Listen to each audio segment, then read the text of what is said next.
Mga lider na hinala, kayo'y namumuhay ang hayagan.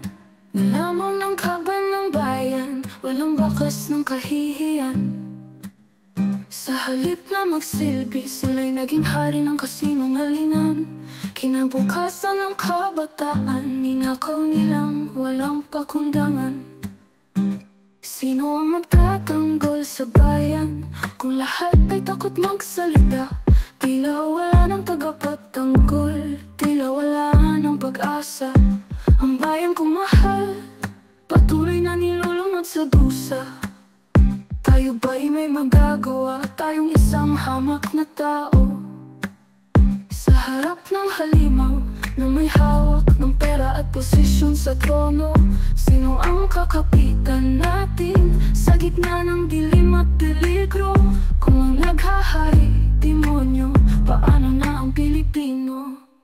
Sinindikato ang gobyerno, ginawang negosyo. Mga batas na para sa sarili, hindi para sa Pilipino. Kaya palang korupsyon, parang wala nang natitirang respeto. Sino ang tutulong sa atin sa gitna ng dilubyo? Habang tumatagal, lalong sumisiti ang kasakiman. Kapangyarihan ang layunin, hindi ang bayan na nilalaman.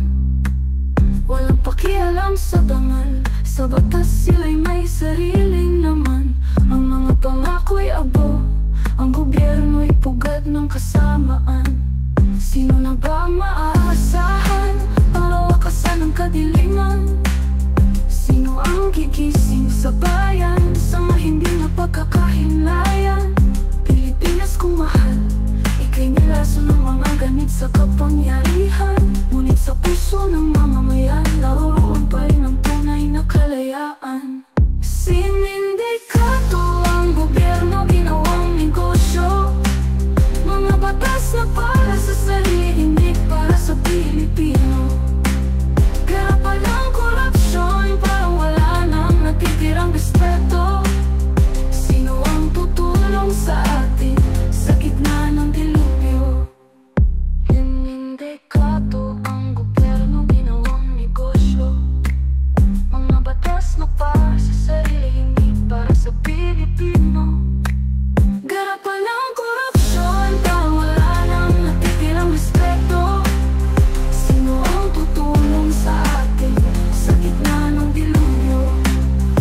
Habang tumatagal, lalong sumisiti ang kasakiman. Kapangyarihan ang layunin, hindi ang bayan na nilalaman. Walang pakialam sa dangal, sa batas sila'y may sariling laman. Ang mga pangako'y abo, ang gobyerno'y pugad ng kasamaan.